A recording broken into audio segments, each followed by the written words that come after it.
April 19th, 8:16 p.m. This is Hannibal here from the HannibalTV.com with daily wrestling news update.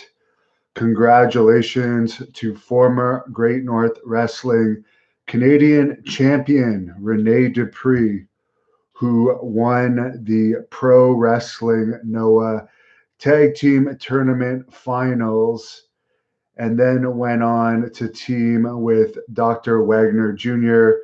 to defeat Marufuji and Mochizuki to win the Noah Tag Team titles. So it's nice to see him getting a push in Pro Wrestling Noah.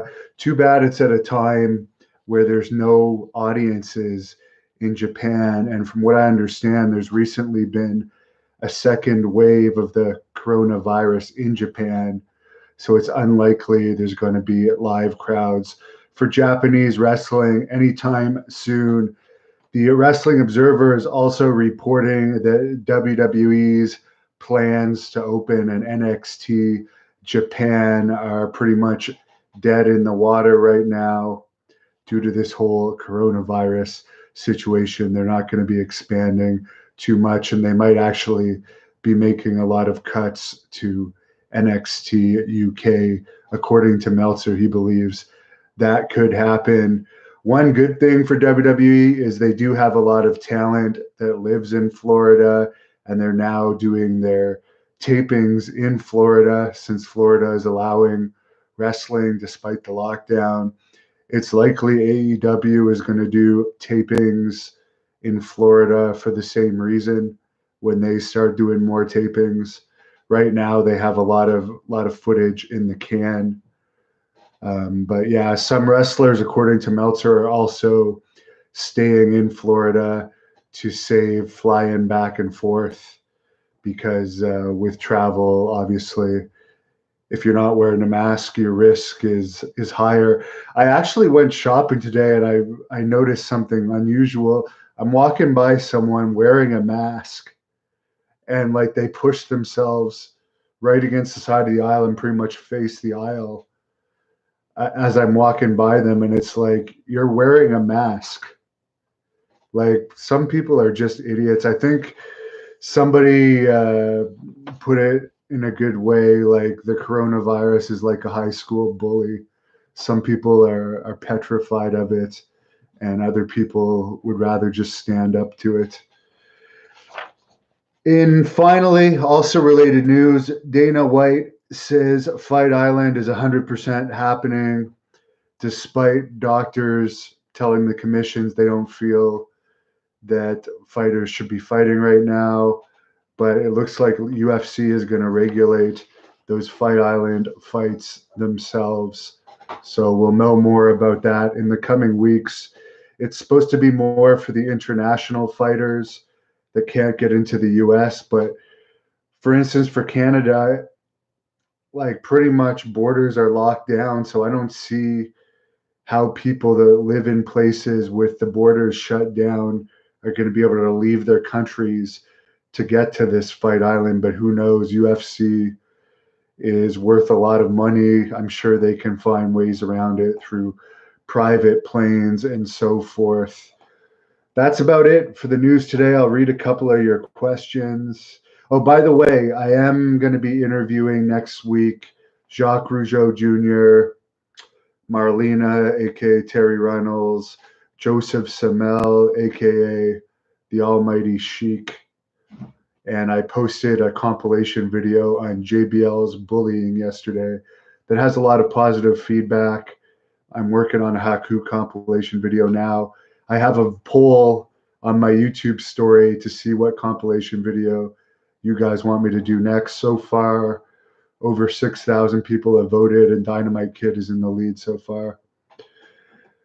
Jay-Z, oh my God, I can't answer that question. You're going to get me in trouble. Ralph Vaquero, beaches are full in Florida. They might pay for that.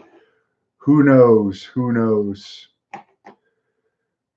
Jay Hazard says that's one paranoid fuck. I'm not sure who you're talking. Oh, the guy in the grocery store is actually a female.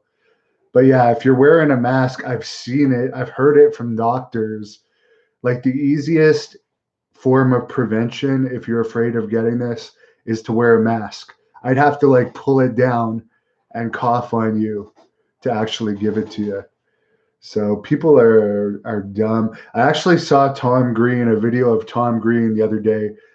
He used to be cool for anyone that remembers him. He's from the same town as me.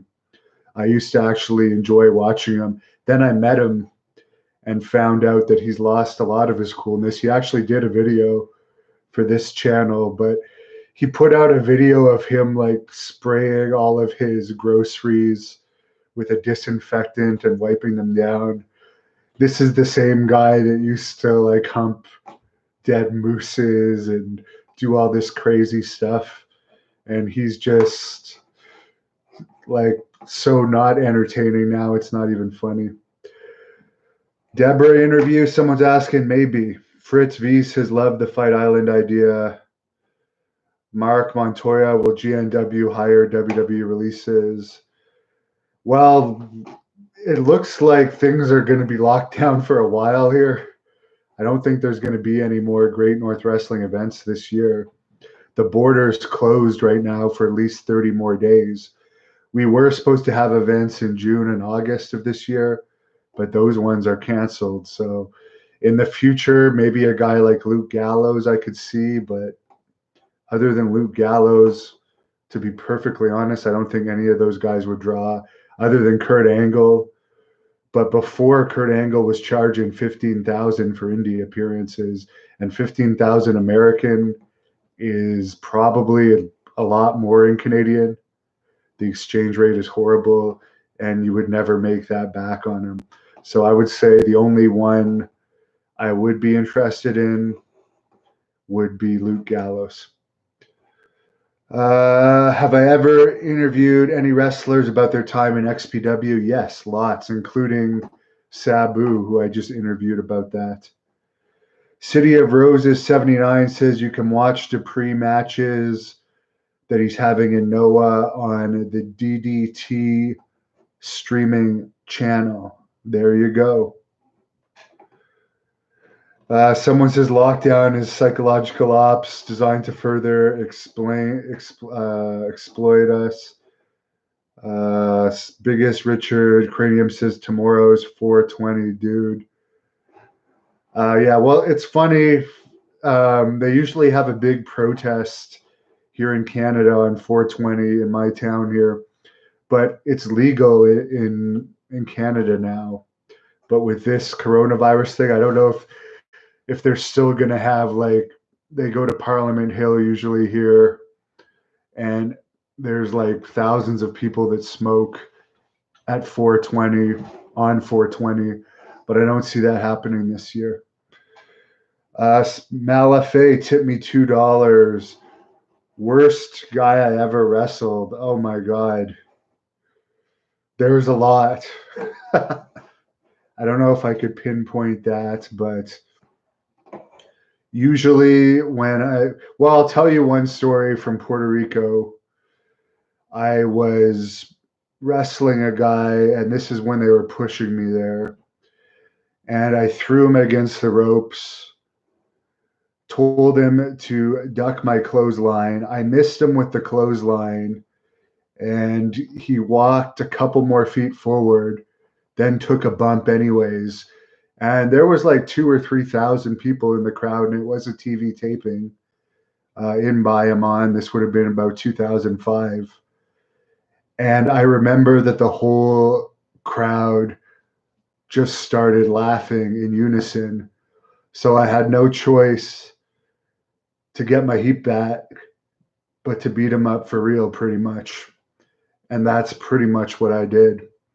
I ripped his shirt off, beat the shit out of him, and got my heat back. And I remember going to the back, and I guess that guy was trained by a guy named Shane Sewell, who was Glamour Boy. Shane in Puerto Rico had some fame there and was in TNA, but obviously wasn't trained very well. And then he was all mad at me when I got back to the dressing room. And he's like, oh, you should have just picked him up and done the exact same spot again. Well, no, that would have made it look really fake and phony. I don't believe if you screw up a spot, you redo the spot. This guy obviously didn't belong in the ring, and there's only one way to deal with people like that. And it worked because I still got over there and I had a very good year run in IWA. Never had any pay issues in IWA. Carlos would often give you bounce checks, and sometimes you'd bring the check back to Carlos. He'd write you a check for half the amount, say he'd catch up with you. He'd never catch up with you. Where's Jeremy Prophet? NWO for Life says he lives in Montreal. Jay Hazard, would I interview the Blue Meanie? I've done a full shoot interview with the Blue Meanie on here, and probably 5 or 6 small interviews with him. Just search up Blue Meanie, the Hannibal TV. He's actually in the JBL bullying compilation video I put out yesterday.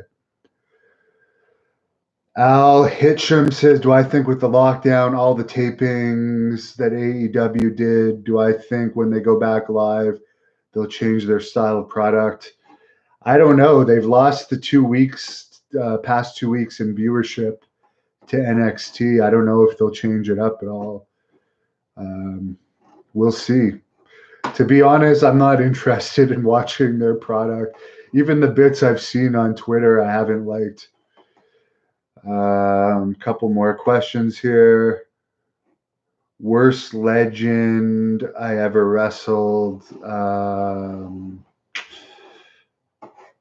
I never really had any bad matches with any legends, to be perfectly honest with you.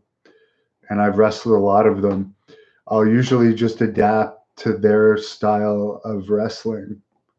But I think maybe because I'm a promoter, they all maybe go a little bit harder with me. Then I have heard some stories of legends that don't really want to do much in the ring sometimes. But like, if you're wrestling a legend in your own promotion and they know they can get more jobs from you, they're going to try a little bit harder. Colonel Quayle, can I ever interview Survivor Man? I actually want to interview him. He's a big UFO believer. I really want to interview him, but he hasn't answered me. Couple more questions here. AM15 Saluda says, where do I think Rusev would fit best?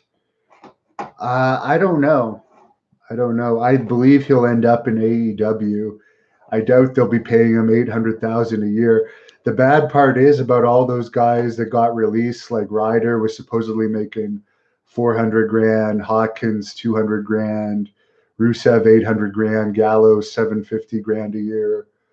Like, those guys now have very little negotiating power with AEW because WWE's released them.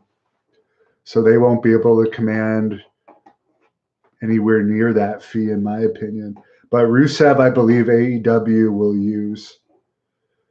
I should interview Alberto Del Rio. Isban says, well, I did ask his people once, and I seem to recall they wanted something like 7,000 American for a shoot interview with Alberto, which I would never make back putting interviews out the way I do.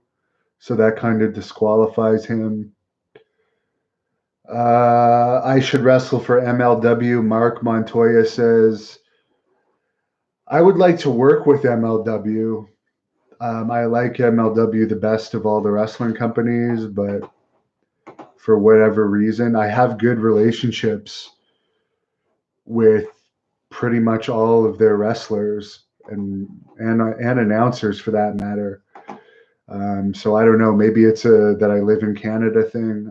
I don't know. But I would like to work with MLW, maybe as a shoot interviewer or something. New Jack shoot. He hasn't answered me. I asked him for one because you guys keep asking me about it. Why did RoboCop retire from wrestling? I think that was a one-time appearance. B.A. Brackus, what's my favorite band? The Scorpions. And I'll end it at that. I am going to do another live stream in a minute here about the highest drawing wrestlers of all time, just because I've had a lot of people asking about that.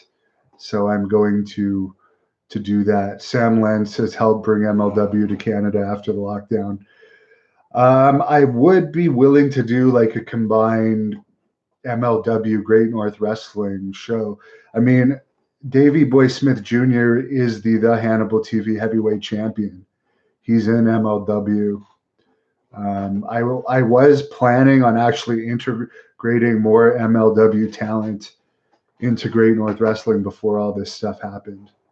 So yeah, I'll be back in 5 to 10 minutes with my highest drawing wrestler video, where I'll go through the highest drawing wrestlers of all time. The lowest drawing wrestler of all time as of 2018. They haven't calculated the past 2 years yet, but as of 2018, Eddie Guerrero was the lowest drawing WWE champion of all time. So I'll get back to you very shortly with that highest drawing wrestler video.